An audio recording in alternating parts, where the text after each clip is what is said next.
3. Assalamualaikum dan salam sejahtera. Kami daripada kumpulan 5, iaitu terdiri daripada 4 orang ahli kumpulan, dan saya sendiri Muhammad Hasif Hanif bin Julmi, bernomborkan metrik 23 DKM 19F 2016. Saya Dewa Prasad Haji Mahendran, nomborkan metrik 23 DKM 19F 2002. Saya Muhammad Izam Razik bin Muhammad Faizul, nombor metrik 23 DKM 19F 2019. Okey, saya pula Muhammad Daniel Maja bin Muhammad Badri. Saya bernomborkan metrik 23 DKM 19F 2018. Okey, hari ini kami akan membentangkan tentang tugasan berkumpulan kami. Bagi tugasan ini kami telah bersepakat untuk memilih radial engine sebagai projek kami. Okey, sedikit pengenalan tentang enjin ini. Tentang enjin ini, ianya direka pada tahun 1901 ketika Perang Dunia Kedua di Jerman dengan menggunakan enjin radial 5 silinder. Dan pada tahun 1944 ianya telah direka semula dan ditambah baik oleh pihak Amerika Syarikat dengan menggunakan 7 silinder. Okey, bagi part seterusnya saya akan serahkan kepada Teva.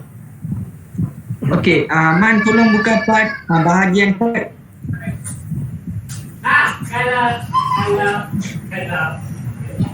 Sekejap ya. Alright. Okey, semua nampak kan? Nampak. Okey, sekarang kita akan lihat pada bahagian part. Drawing engine ini terdiri daripada 57 part.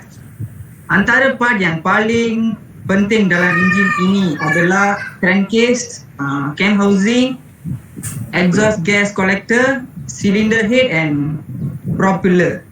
Selain itu, part-part yang lain terdapat dalam drawing enjin ini merupakan part yang biasa digunakan pada enjin automobil. Contoh part-part yang biasa digunakan ialah silinder, head, shaft, plug dan lain-lain lagi. Seterusnya saya mempersilakan Razi untuk teruskan pembintangan. Okey, terima kasih Teva. Man boleh buka PDF? Thank you. Sekejap Okey, sekarang kita masuk ke bahagian ukuran bagi setiap part. Okey, baiklah. Seperti yang telah pun diceritakan oleh rakan saya Hasif tadi, enjin ni direka semula oleh pihak Amerika Syarikat dan mereka telah menggunakan ukuran dalam bentuk inci. Jadi ukuran kami ni juga kami ambil dalam bentuk inci, iaitu daripada ukuran asal lah maknanya. Dan kami juga fikir untuk mengambil dalam ukuran inci kerana ini adalah satu pengalaman baru. Kerana sebelum ini kami hanya menggunakan dalam bentuk mm saja. Jadi ini merupakan satu pengalaman baru lah untuk kami gunakan, iaitu dalam bentuk inci. Jadi di sini semua boleh lihat disebabkan terlalu banyak part.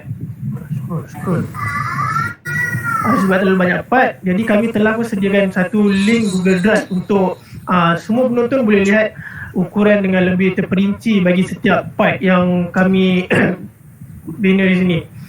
Baiklah, untuk dapatkan link tu kami akan letakkan di bahagian description di bawah. Okey. Terima kasih. Seterusnya saya serahkan kepada rakan saya Daniel Badri. Okey.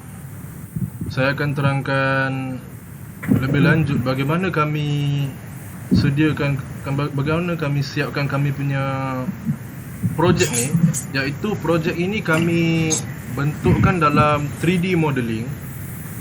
Dalam 3D modeling iaitu dengan menggunakan perisian Autodesk Inventor Professional 2018. Tapi tak ada masalah pun sama ada nak gunakan 2016, 17, tak ada masalah selagi setiap function yang ada di sini ianya berguna untuk membentuk setiap satu part yang kami perlukan.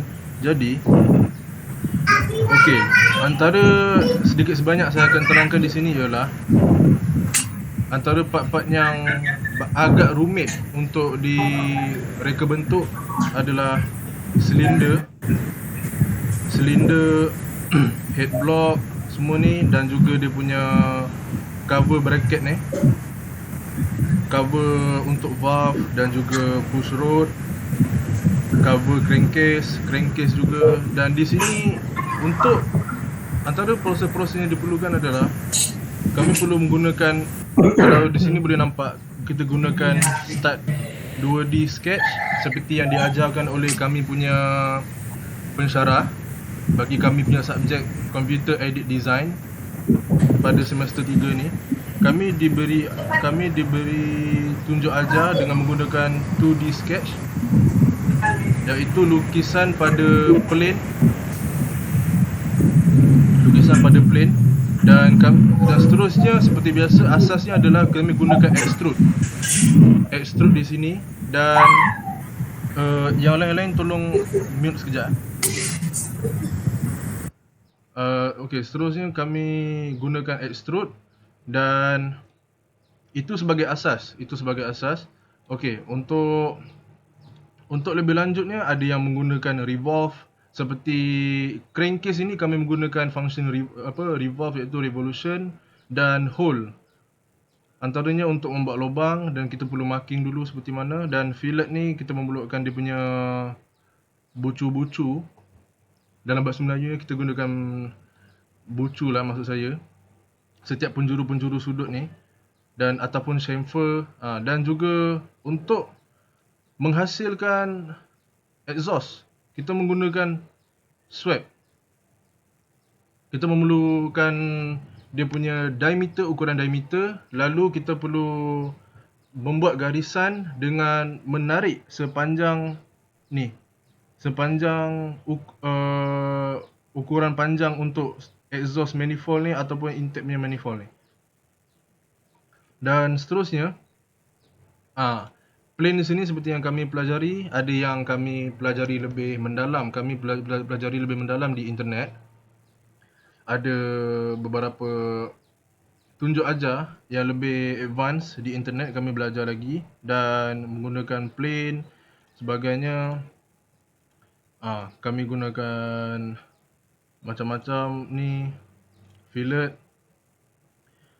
Jadi okey, seterusnya pula kami juga menghasilkan propeller ni menggunakan, sekejap ya, menggunakan function-function di sini. Saya tak dapat nak tunjukkan lah sebab kami dalam keadaan assembly.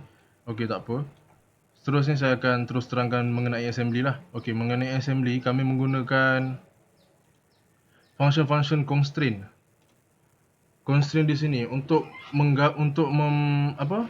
memasang setiap part yang telah kami selesaikan, iaitu sebanyak 57 part, dan kami menggunakan yang ni menggunakan mate, tangent dan juga insert. Semua ni adalah function-function yang kami gunakan untuk assembly, untuk fully assembly 7 cylinder radial engine yang kami buat ni.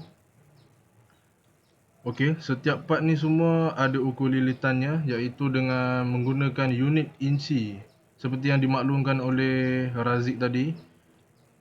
Kami menggunakan inci ni memang untuk pengalaman barulah, sebab sebelum ni memang kebanyakan latihan yang kami gunakan, kami menggunakan unit milimeter. Jadi ini suatu perkara yang baru kami pelajari. Ianya memang sedikit berbeza inci dan juga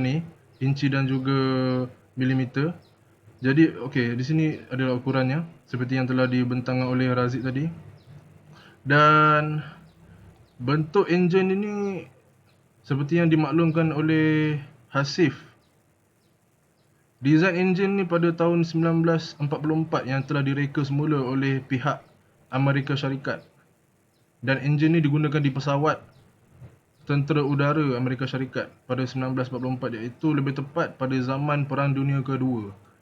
Dan seperti yang Teva maklumkan tadi, seperti biasalah, enjin pesawat pada ketika itu memang asasnya terdapat beberapa part yang juga terdapat kepada kebanyakan enjin-enjin kenderaan pada zaman sekarang, iaitu ignition coil, block. Itu memang asas-asas yang perlu ada lah bagi sesebuah enjin yang menggunakan gas, yang maksud saya menggunakan petrol. Jadi okey. Sekian daripada saya yang di sini. Okey. Jadi bagi kesimpulan pula, korang dah boleh on mic. Bagi kesimpulan di sini, apa yang kami dapat pelajari daripada task CLO 3 yang diberikan oleh Puan Mariana kepada kami, kami dapat mempelajari beberapa function yang baru, dan seperti yang Puan maklum kepada kami untuk kami pelajari sendiri, selidik lagi lebih mendalam, dan kami juga dapat mempelajari teknik-teknik kerja berkumpulan dan mengetahui lebih lanjut dengan berbincang cara-cara nak menghasilkan 3D modeling ni. Dan seperti yang saya tunjukkan tadi, 3D modeling ini kami menggunakan perisian Autodesk Inventor. Tetapi untuk pengetahuan umum, perisian-perisian yang membuat 3D modeling ni sebenarnya terdapat banyak lagi, iaitu contohnya Fusion 360, SolidWorks dan juga Logic X yang menggunakan platform Mac OS X. Jadi ianya suatu perkara yang luar biasa lah untuk kami pelajari. Perkara yang memang berkenaan dengan mechanical engineering yang kami pelajari. Jadi di sini alhamdulillah projek yang kami hasilkan berjaya, 3D modeling yang kami hasilkan berjaya. Jadi di sini saya ingin jadi kesimpulannya, projek ini berjalan dengan lancar lah. Okey. Sekian daripada kami, terima kasih. Terima kasih Puan. Terima kasih kepada menonton. Siapa yang nak komen, like, subscribe, ulang, apa-apa feedback sila komen, dan terima kasih kepada semua.